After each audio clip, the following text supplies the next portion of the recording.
Why have we waited so long to talk about Brexit? What is Brexit? And what does it potentially mean for us in Spain? And for you, if you are living and working in the UK? What's the Irish backstop? And why is fishing so important?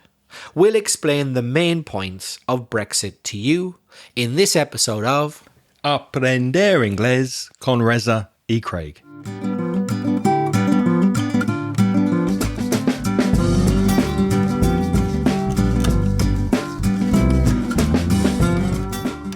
Hi, I'm Reza. And my name's Craig. And with nearly 50 years of teaching between us, we'll help you improve your English and take it to the next level. Well, Craig, how are things? How are you doing? Things are good. I'm happy to be podcasting with you again and finally talking about Brexit. We've waited a long time to discuss this and give you some information on Brexit. Why did we wait so long, Reza? I think we did the right thing in waiting. Just so you know, because these episodes, as you know, can be downloaded at any time to your device. We're recording this in November 2020. And it's January 2021, in a little over a month, that Brexit is absolutely definitive, no turning back, done for sure. If you were to ask somebody right now, including Boris Johnson, has Brexit already started? The answer would be, well, don't really know. We're kind of in a limbo year. Nobody really knows. Technically, the Britain is out of the European Union, but I think we're kind of like they're calling it like a transition period. So we're out, but we're not quite out. We're kind of, all the rules are being followed up to now that have been followed in the EU, although we don't technically have to follow them. The British don't have to, but we are. We're following them. But from the 1st of January, we really can. The British, that is, do whatever we want and we don't care what Europe says. That's the way Boris Johnson's looking at it, right? Yep, absolutely. So at the moment in November 2020, we are out. But in January 2021, we're going to be out. And when I say we, I mean the UK, because obviously Reza and I are based in Spain now. And we'll talk a little later about how that is going to affect us here as guiris in Spain, or gringos. But first, we have a couple of messages asking for us to speak about Brexit. The first one is from Alberto, all the way from Australia.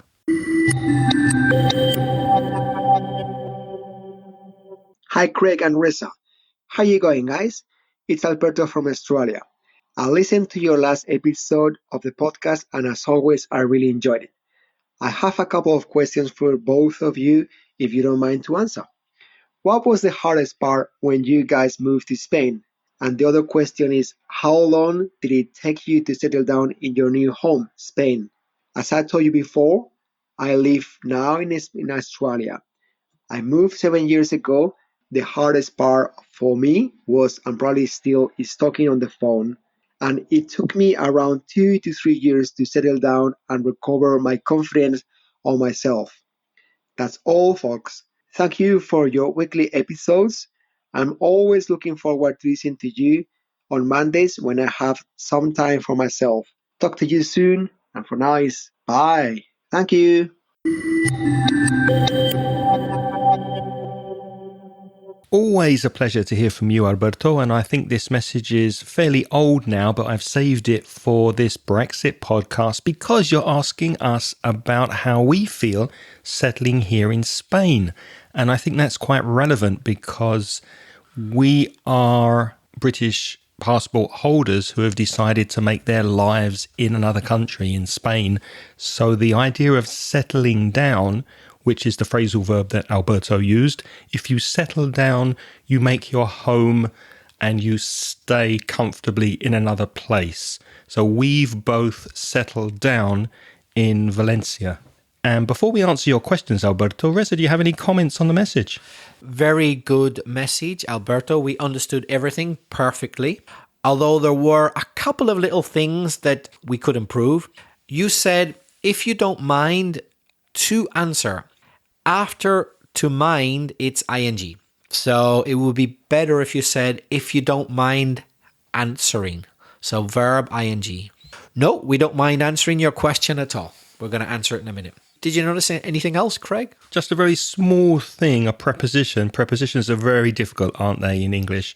You said confidence on myself. The correct preposition would be confidence in myself, to have confidence in something.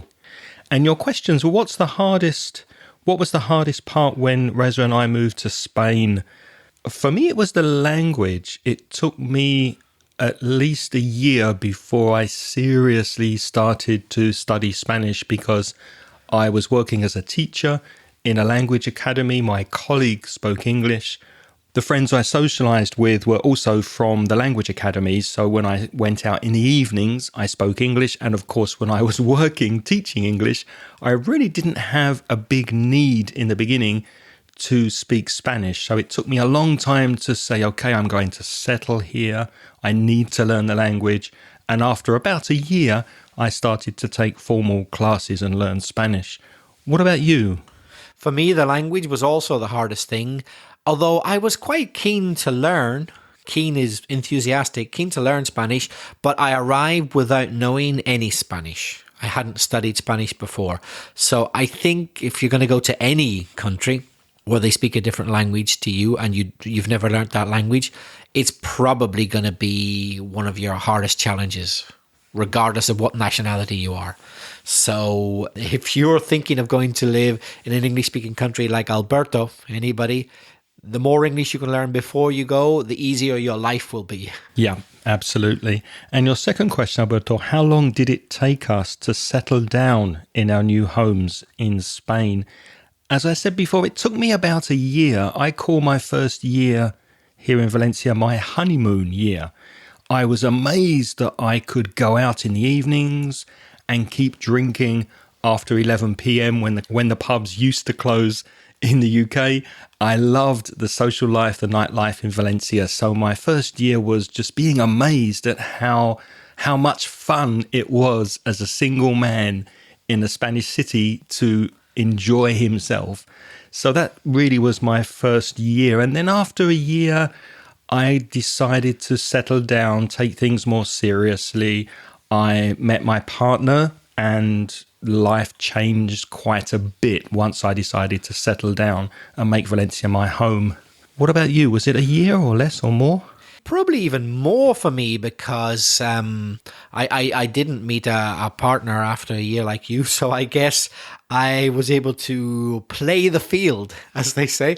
Play the field is like you haven't got any ties. Do what you like, have a good time. You're not going to irritate anybody by having a good time. I was able to play the field, so to speak, for longer. And yes, I fully enjoyed the young bachelor life in a Mediterranean country with, it seemed, almost limitless opening hours. Yeah. After closing time in the UK, the night's only just beginning in Spain. Or that's what I thought at the time. Exactly. The same with me. Yeah.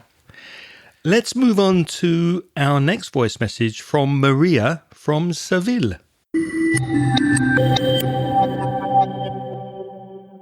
Hello, Greg. Hello, Reza. I'm Maria from Seville. First of all, thank you for your podcast because I'm improving my English since I'm studying your language to get the V2 level certificate. I hope both of you were well due to the coronavirus, and thank you for the podcast regarding to this topic. In relation to the situation that we are living nowadays, I would like to tell you that I'm making the most of it, studying English, creating my own blog, cleaning my house, spending time with my son, and things like that. In a recent podcast, you spoke something about Brexit, but I would like to ask you if you can dedicate a full podcast to talk about this topic. I mean, what Brexit is, what countries have included, what British and Irish people think about it, what are the advantages and the disadvantages of it, and things like that. Thank you in advance and take care. Bye. Your wish is our command, Maria. We're going to speak about Brexit today, so thanks very much for your message. One small thing you said with the word since, you said, I'm improving my English since I'm studying. Since is a word that likes to go with the present perfect. So it's better to say, I've been improving my English since I've been studying with you. So use the present perfect very often when you use since. Any comments, Reza?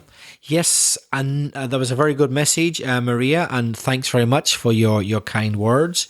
I hope you're having a good time in Seville, which is, I think, a beautiful city, a place I like very much. You said regarding to, that's a typical mistake. You should say regarding this topic, no to, regarding to. Maybe you've mixed it up with the expression with regards to.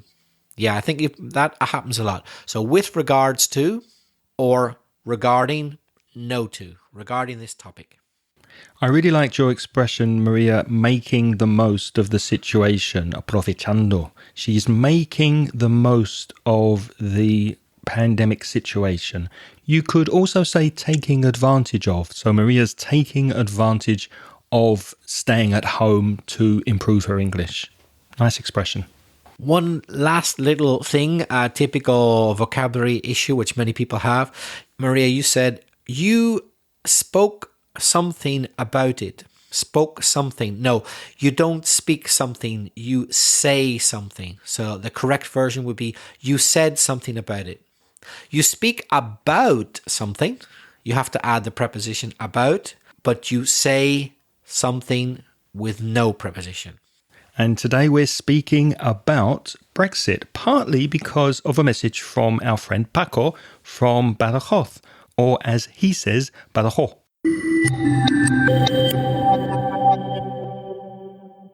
Hello, Reza and Craig. This is Paco from Badajoz, Extremadura, Spain. Here we say Badajoz, not Badajoz. You know, in the south of Spain, the final consonants are silent. We say Cádiz, Jerez, and not Cádiz or Jerez. Well, first of all, congratulations on your 300th anniversary. We hope you'll be able to make another 300 more episodes. We'll be looking forward to listen to them. I would like to mention something that has been on the news for a long time. As you know, on January the 31st, sadly, Brexit started. What do you think of this? Effects and consequences that it's going to have all of this mess in the people working and living in the United Kingdom, and as well the consequences for people like you living here in Spain and other countries of the European Union. Thanks, Guy. Bye-bye.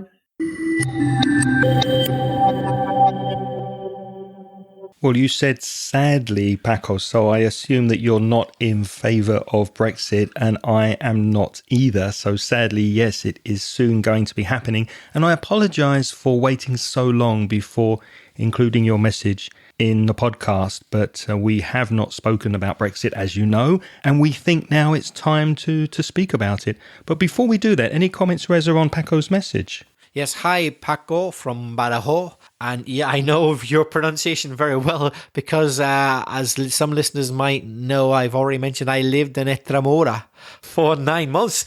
For me, in a way, you are absolutely the ideal person to ask me about Brexit because Extremadura is the first place in Spain where I lived. I left my country and I came to live in Spain, Extremadura. Not Badajoz, but Cáceres. I never say the S in Cáceres like you. I always say Cáceres. So you're the ideal person to ask me about this. I think it's fantastic that the question's coming from a Pacense from Badajoz. Your message is very clear, Paco, but there's a couple of things we can improve. You said looking forward to listen to them. Typical mistake. We understand you, but the correct version is looking forward to listening to them, because look forward to something that is not infinitive to, it's preposition to. So prepositions to, in, with, for, etc. If it's a verb after it, it's always ing. So look forward to listening to them. And before we go into a little bit of history about Brexit and how it actually happened in the beginning. What is Brexit? It's a strange word, isn't it? We spoke recently on a podcast about portmanteau words, words that are a combination of two other words. For example, podcast is from iPod and broadcast. And likewise, similarly, Brexit is a portmanteau combination of Britain and exit. Another example you may have heard in the news is Megxit, Megxit, which is Meghan and Harry deciding to leave their royal responsibilities and settle down in a different place. So Megxit has been in the news quite a lot. We have to go back to 2016 to find the origins of Brexit, because at that time David Cameron was the Prime Minister in the UK, and on June the 23rd, 2016, there was a referendum. The government asked the people of the UK if they would prefer to remain in the European Union, and they were called the Remainers, the people who wanted to remain and stay in the EU, and the Leavers, the people who wanted to leave. And the Leavers, the people who wanted to get out of the EU, won by 52% of the vote. And the following day, the Prime Minister Cameron resigned from government, which maybe teaches us never ask the public what they want. Yeah, really. If you're in government, just don't ask the public, just do things. And another thing, slightly different but related to that, there's another very useful expression, which is be careful what you ask for, or be careful what you wish for, some people say, because certainly some people who voted for Brexit, not all, but some people who voted to leave admit that afterwards they thought, yeah, maybe I shouldn't have done that. So not everybody, but some people kind of did it slightly out of anger, just for their vote to be registered, to show that there was a lot of things that they didn't like about the EU, but they themselves didn't expect to win. But they went and won, and now they think, oh goodness, I didn't expect this to happen. That is the case of some people. So be careful what you ask for. Let's have a little look at a breakdown. To break down something is to show percentages and figures, numbers. So a slight majority of voters in England and Wales supported Brexit. 53.4% in England and 52.5% in Wales. So just over the 50% mark supported leaving the European Union. And that was especially in rural areas and towns. So not necessarily the centres of population, the big cities, but more outside the cities in the countryside and towns. So those people were a slight majority. However, those who voted to remain, not to leave, were the majority in other parts of the UK. To give you an example, people who voted for Brexit, people who wanted to leave, that was only 40.1% in London, so a bit less than half. 38% in Scotland, much less than half. And something which surprised me, because I come from Northern Ireland, was that only 44.2% voted for Brexit in Northern Ireland. That's still quite high though, isn't it? It's fairly high. But I expected it. I'm not saying I wanted it. Very important to point this out while we're here. Esperar, false friend, be careful. I expected, but I did not want. Yeah, not the same thing. I expected, but I did not want the majority of people in Northern Ireland to vote for Brexit. I expected it. I imagined it was going to happen. I didn't want it to happen, and it didn't happen, I'm happy to say. But I thought it would happen. So I was surprised that only 44.2% of people voted for Brexit in Northern Ireland. We'll go into detail in that a bit later. And looking a little bit more at the breakdown of voters, the younger people in the population tended to vote Remain, to stay in Europe, whereas the older voters tended to support the Leave vote. And at the time, there was a migration problem in Europe when they voted. So there were a lot of immigrants, especially in the north part of the UK, around the northern cities and in the towns in the north of England. There was quite a large immigrant population living in that area, which may have pushed people to vote to leave the EU to stop so much immigration into the country. Although in my opinion, the figures are misleading. Let me explain myself. The figures are facts. I don't argue with that whatsoever. Those statistics we quoted are fact. There's been no manipulation. But you do know that 90% of people believe that statistics are wrong. You know that, don't you? I heard it was 85.4. 90% of people don't believe in statistics. No, I know that those statistics are right and I accept the result. But never forget this. A lot of people didn't bother to vote. So does it reflect the true feelings of the country? I'm not so sure. And this is a psychologically well-proven fact. It's not just my opinion. If an election is about changing something, or in fact a referendum, which is even more about changing something, because a referendum is specifically about yes or no, do you want to change something? It's a well-known fact that people who don't want to change often don't vote. It's the people who want to change who are more likely to vote. So the UK was in the European Union. Most people didn't think that would change. They didn't imagine that people who wanted to leave would win. So a lot of people who just wanted to stay didn't bother to vote. But I would say the percentage of people who wanted to leave, who bothered to vote, was much higher, and they won. I think that's true. And I was never for Brexit. I was against Brexit from the beginning. And I did not believe when they had the referendum in 2016 that Brexit would pass. And I remember, obviously, we're in Spain, but we had the opportunity to vote. We work for the British Council, so it's a government organisation. Through the British Council, we could have voted to remain. But I didn't believe, as Reza said, that it would happen, so I didn't vote. And obviously I regretted not casting my vote. There's that expression, to cast a vote means to vote, to give your vote, C-A-S-T. So I did not cast my vote. Did you vote? No, I admit the same as Craig. It was going to be, I thought, a bit of a hassle, too much paperwork, and not necessary, I thought, because it's never going to happen. Well, same as Craig, I was wrong and I regret it very much.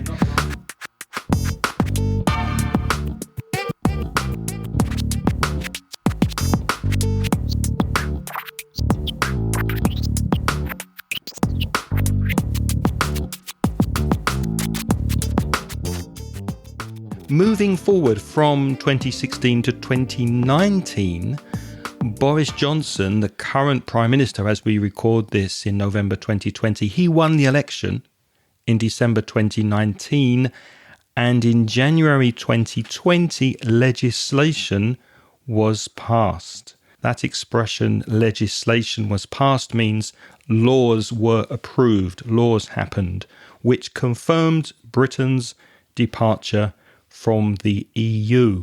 Now, before Johnson, before Boris, Theresa May was Prime Minister, and she had tried to do this, but she failed. Talks began between the UK and the EU on June the 19th, 2017, but those talks with Theresa May were very problematic, partly because, and some of you may not know this, but Britain has an unwritten constitution. There's nothing written down on paper or anywhere to have a constitution in the UK. The constitution and the laws that people live by in the United Kingdom are really based around court cases and situations that have happened. So there's no written law, and that made it very problematic. And also because no country had ever left before. This was the first time. So it was a very grey area and nobody really knew how to process everything. So, as we said earlier, 2020 has been a transition year to decide how Brexit will work in practice. So, we know about the theory, it's going to happen. 2020 is kind of, I imagine personally, there's been secret negotiations, which they haven't told us about how it's really going to be put into effect, because there has to be, surely, but neither side's admitting. That's my theory anyway. And we've already kind of seen how it's been working, because as a result of Brexit, many big businesses, major companies have already left the UK. They've withdrawn investment and they've based their businesses in other countries to deal with the EU. So it's had quite a negative effect with many businesses leaving the UK. For me, in my opinion, by far the most important consequence of Brexit, in a way, has kind of nothing to do with Europe. In a way, it's everything to do with Europe. It's about leaving Europe, but it's an internal issue. Brexit might well lead to the end of the United Kingdom. So, well done, guys who voted for it. You got independence for the UK. The only problem is the UK is about to disappear as a result. Talk about shooting yourself in the foot. What does that mean, shooting yourself in the foot? So imagine you've got a gun, you want to shoot anywhere except yourself, but if you don't pay attention, boom, when you're pointing the gun downwards, it goes into your foot. You've caused harm to yourself.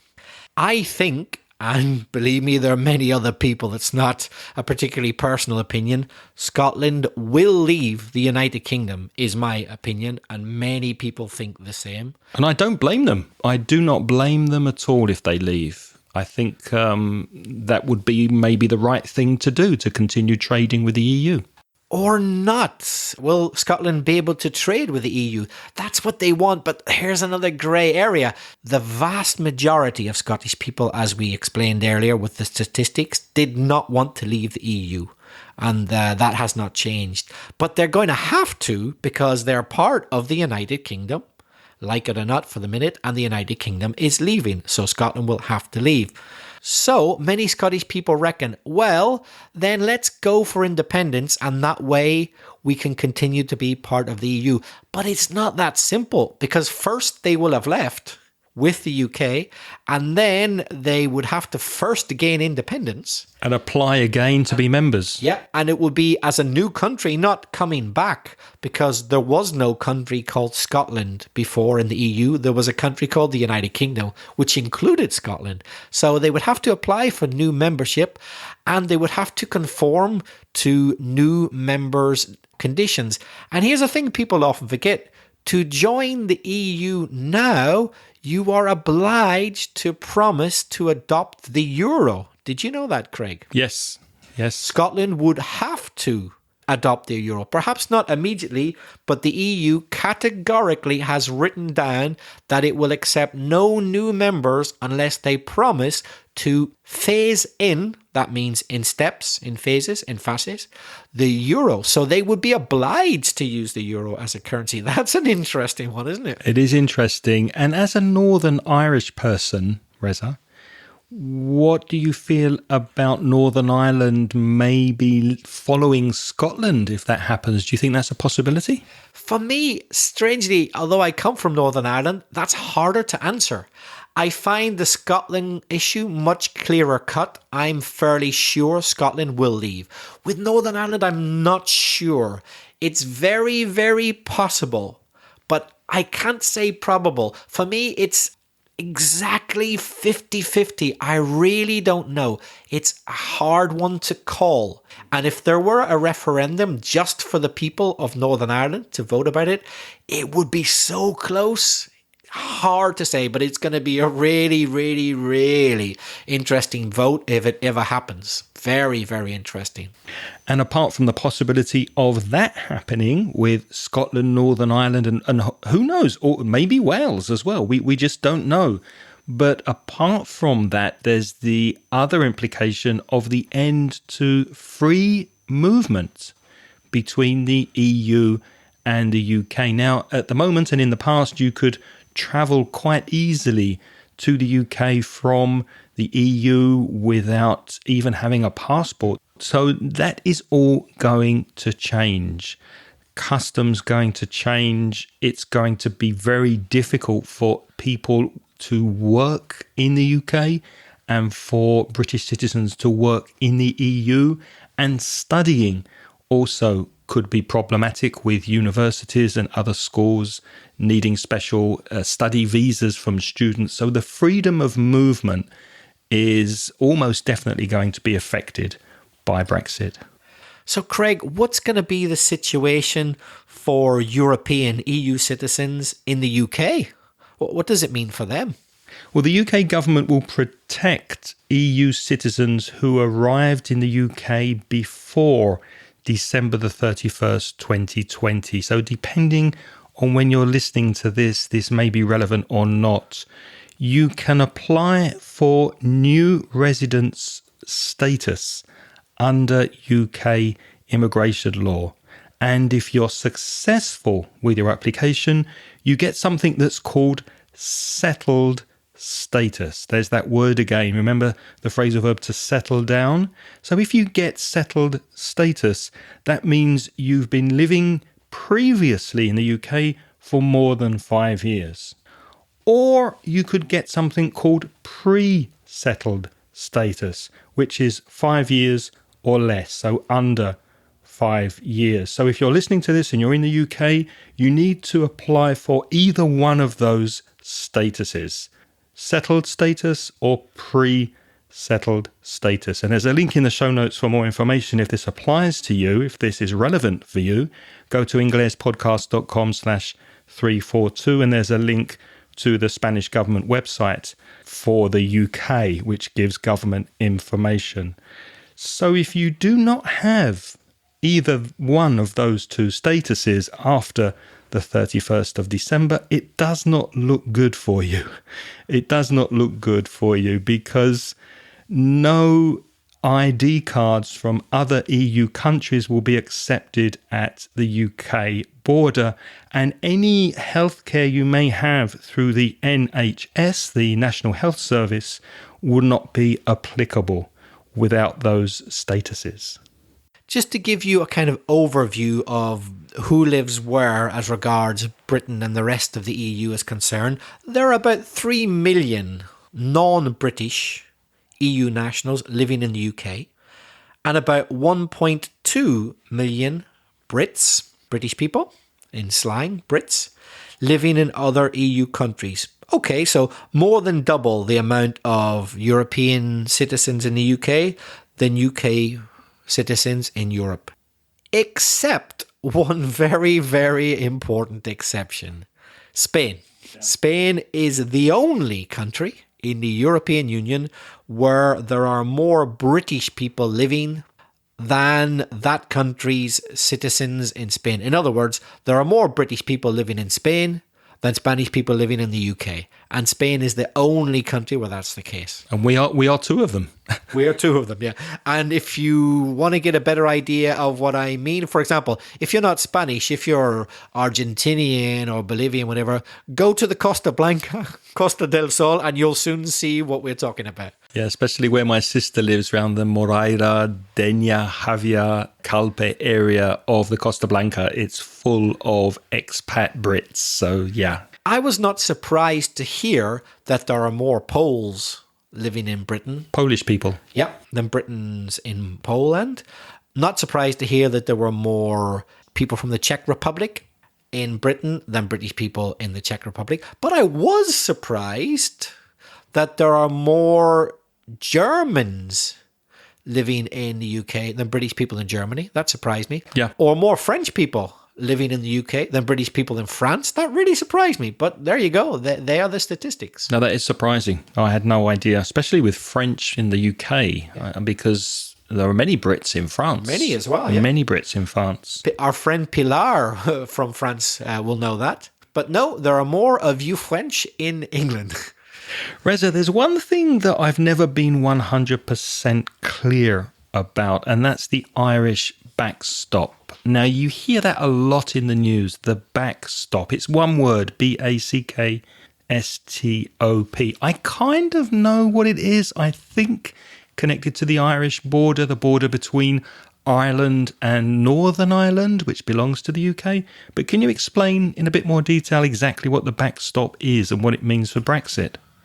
Okay, I will. But first of all, I'm going to actually talk about the word backstop on its own, because it was a word that wasn't used that much in everyday news until the Brexit crisis. And it is a crisis, let's be honest, because we don't know exactly what's going to happen. What's a backstop? Well, there are at least two kind of broad definitions. One definition is it's an emergency plan or action of last resort. So you've got a problem, you haven't done anything up to now, but you've really got to do something. That's your backstop. And it's used in that sense, I think, with Brexit, isn't it?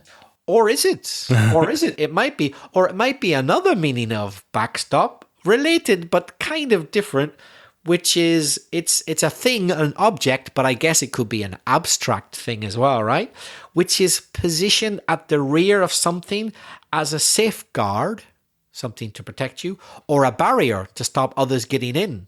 So a backstop can be like imagine you're like protecting an area, right? And you got a physical barrier right at the back. That could be a backstop as well.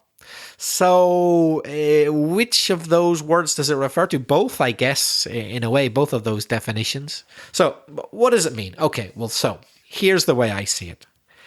As someone from the island of Ireland, from the northern part, after the Brexit vote, when surprisingly Brexit was voted, the EU originally suggested that Northern Ireland somehow remain within the European borderless, no borders, borderless free trade area, while the rest of the United Kingdom, in other words, England, Scotland and Wales, are out of it as they voted. Let me remind you, the full name of the UK is the United Kingdom of Great Britain and Northern Ireland. That's its full title. That's written on my passport. It's written on Craig's passport as well. He may never have set foot in Northern Ireland, but that's the name of the country. United Kingdom of Great Britain and Northern Ireland. So Northern Ireland is part of the UK, but it's not part of Great Britain. Remember that. So it's always kind of been a bit of a funny thing that we're not quite sure what to do with. So hence all the problems in the 70s and 80s. We've always the violence. Yeah. So, ironically, and as I said, perhaps surprisingly in my opinion, the majority of voters in Northern Ireland actually voted against Brexit. Even though the biggest political party there, called the DUP, that's the Democratic Unionist Party, they're the party which gets most votes. They don't get more than half the votes, but they do get more votes than anybody else. As you know, Northern Ireland's a very divided country in terms of are you pro-British, pro-Irish, okay? But they're the party which gets more votes than anybody else. That party, they campaigned for Brexit, but actually people went against their wishes. And as I just said, only 44% of people actually voted for Brexit. So they didn't get their way with the Northern Irish voters. But they don't care, because when you add up the whole UK, they did get their way when you add the England, Scotland and Wales votes.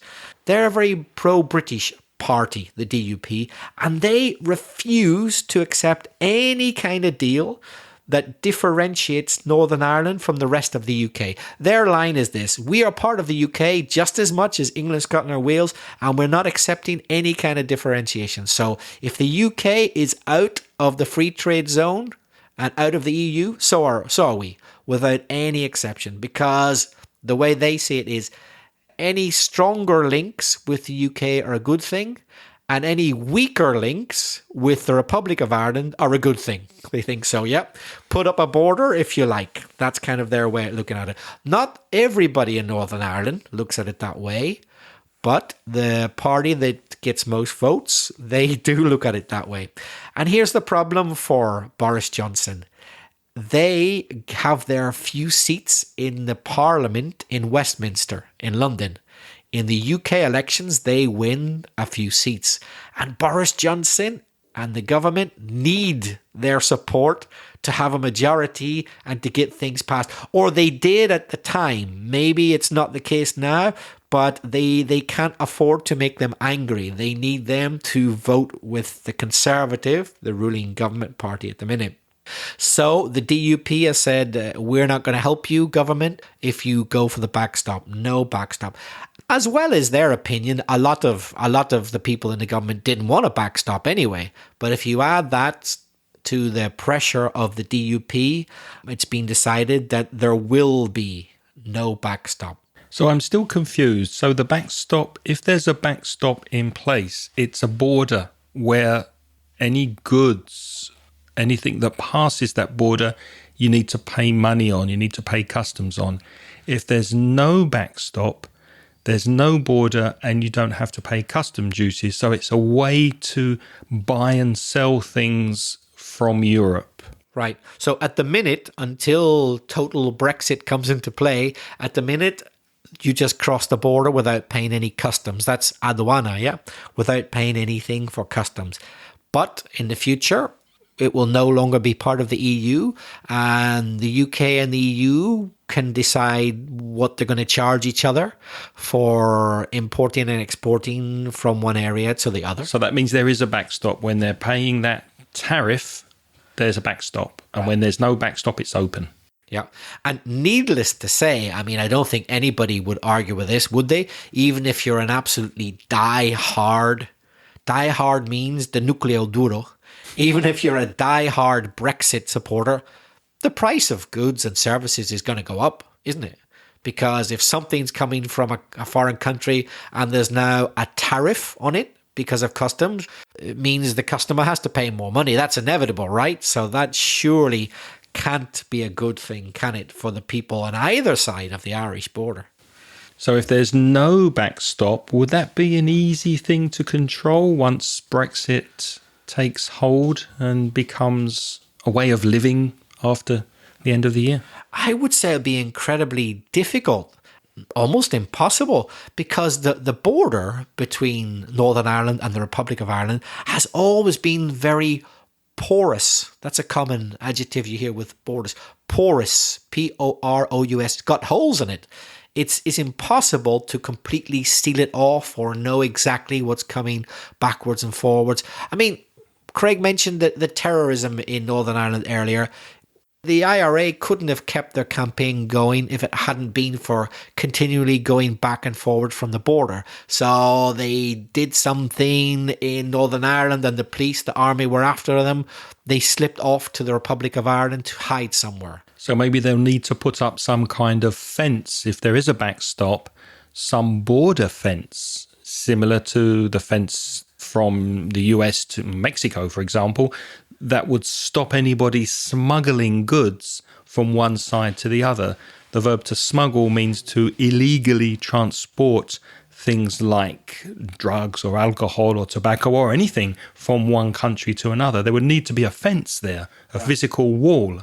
Right. But can you imagine the psychological, not to mention the political and then physical violent effect of that? If a very nearly 50% of Northern Ireland, let's say it's about 46-7%, I'm guessing, of people in Northern Ireland already wanted the border to disappear before Brexit because they never believed in it anyway. They never wanted to be part of the UK. They always thought that there shouldn't have been a border. They were unhappy with it. Now they're going to put up a fence.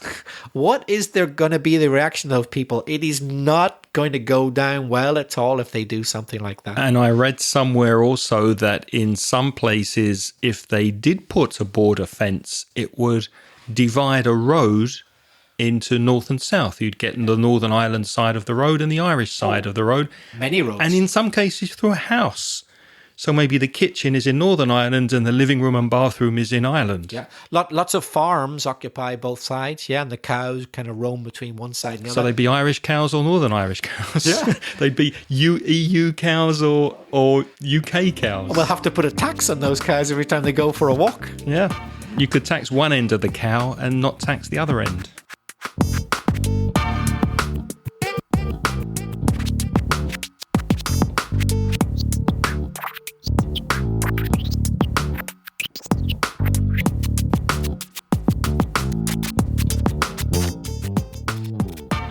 And it's perfectly legal and fine to own property in Northern Ireland, the Republic of Ireland.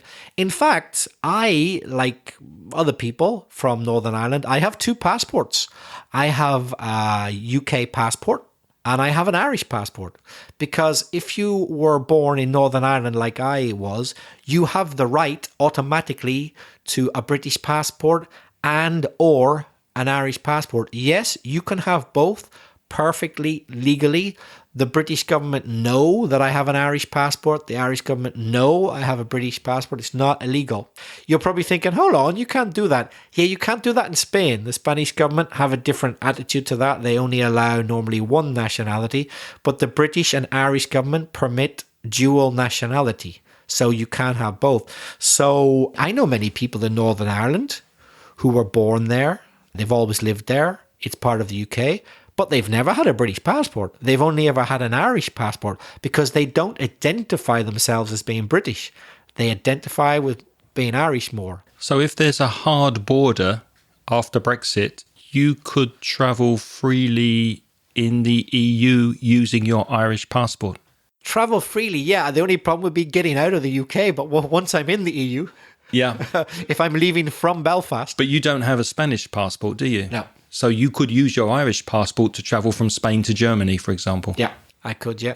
And avoid any customs duty or anything like that, yeah. And it would be perfectly legal. So Northern Ireland, as so often in its history, is causing a lot of problems. You can imagine, I mean, the government in Dublin of the Republic of Ireland, they've always claimed that Northern Ireland should be theirs because whenever the British left the island of Ireland, they stayed in Northern Ireland, and the Irish government were not happy about this, but they thought it was the only deal they could get at the time, so they accepted it. So the idea of now making more of a border rather than less is really, really, really unpalatable, really not to the liking of the Irish government at all, and to half the people in Northern Ireland.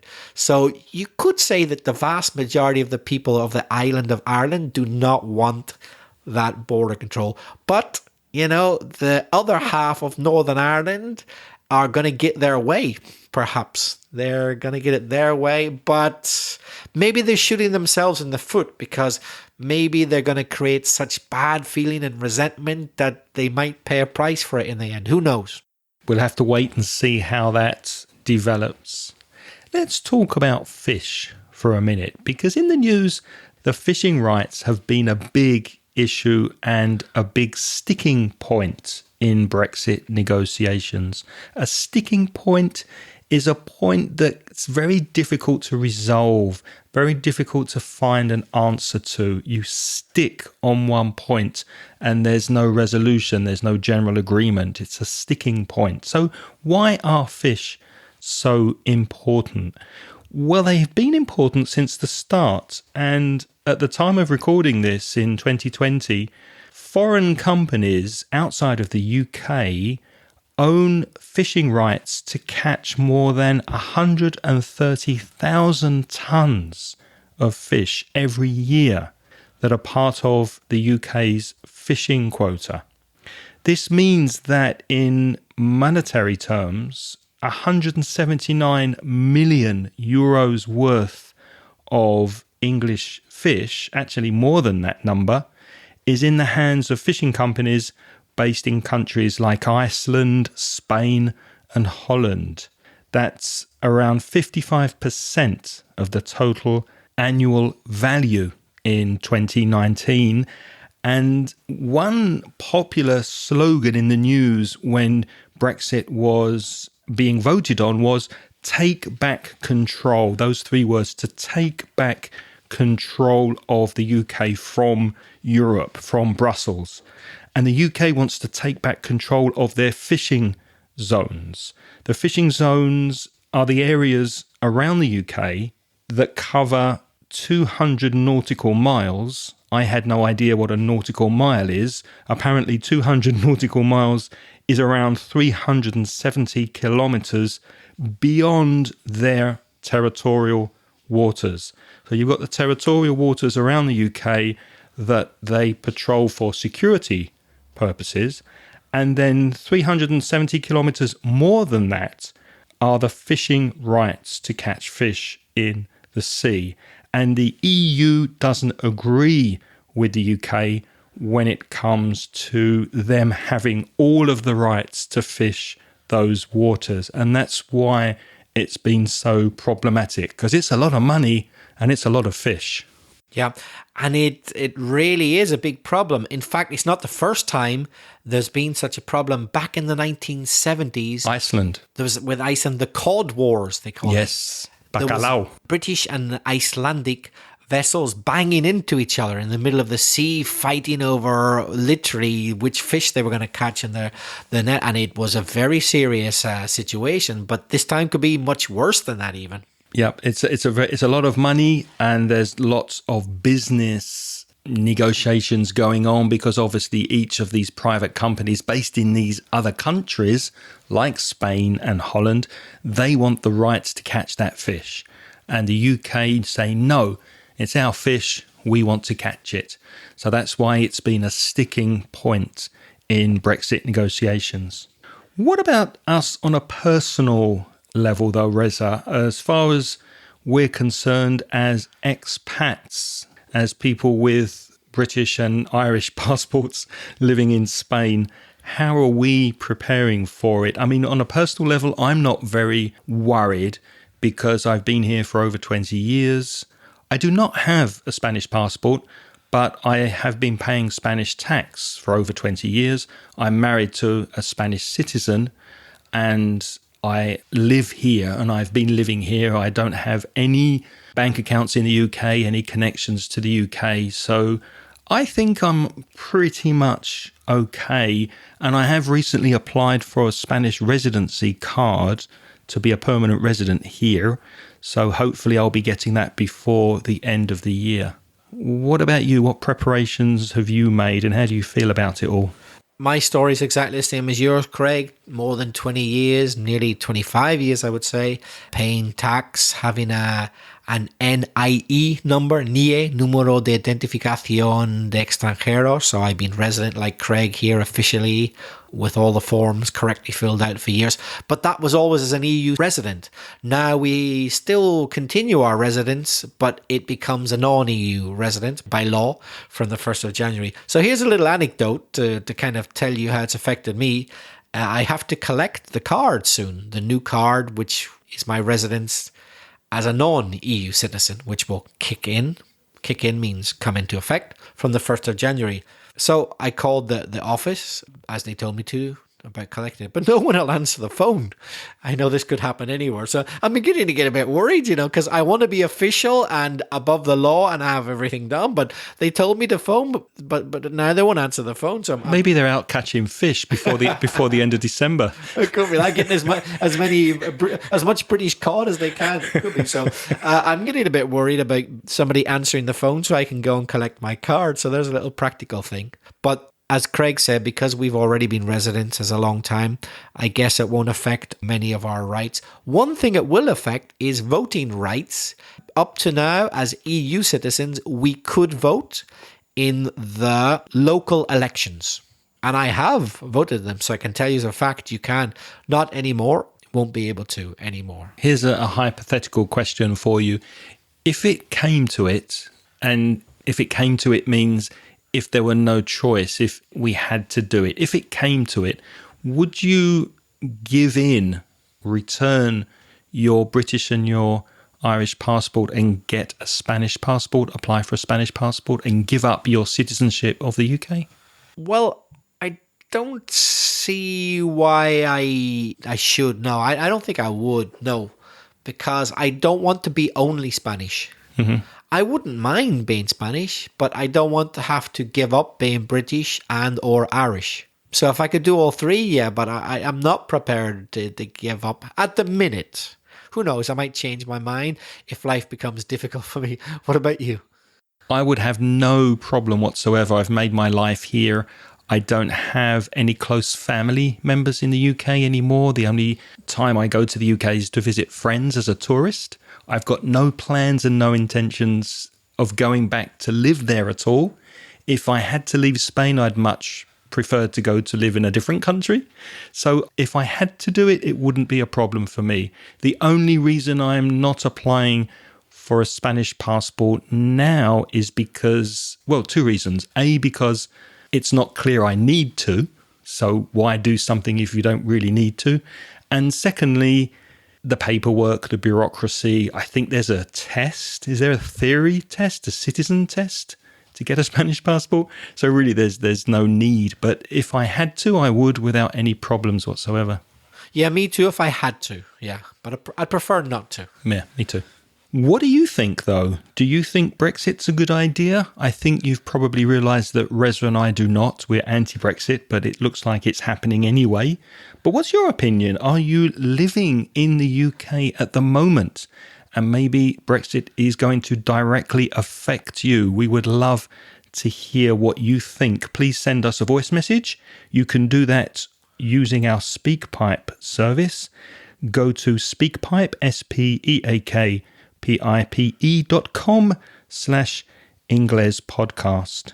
Reza, emails? Yes, you could write to us. You've got craig@inglespodcast.com or belfastreza@gmail.com. And you can visit the Mansion Ingles store to buy courses. If you're interested in studying further and improving your English, go to store.mansioningles.net. We'd also like to thank all of our wonderful Patreon supporters who are supporting us via the Patreon scheme. We don't have time to mention everybody who is giving us a donation, but you can see their names on Patreon, patreon.com/Ingles podcast. To join that, it's a minimum of $1 per month, plus VAT, value added tax. You get instant access to recent transcriptions. Every word we say has been affectionately written down for you, and you get an email with the transcripts. And again, the address for that, patreon.com/Ingles podcast.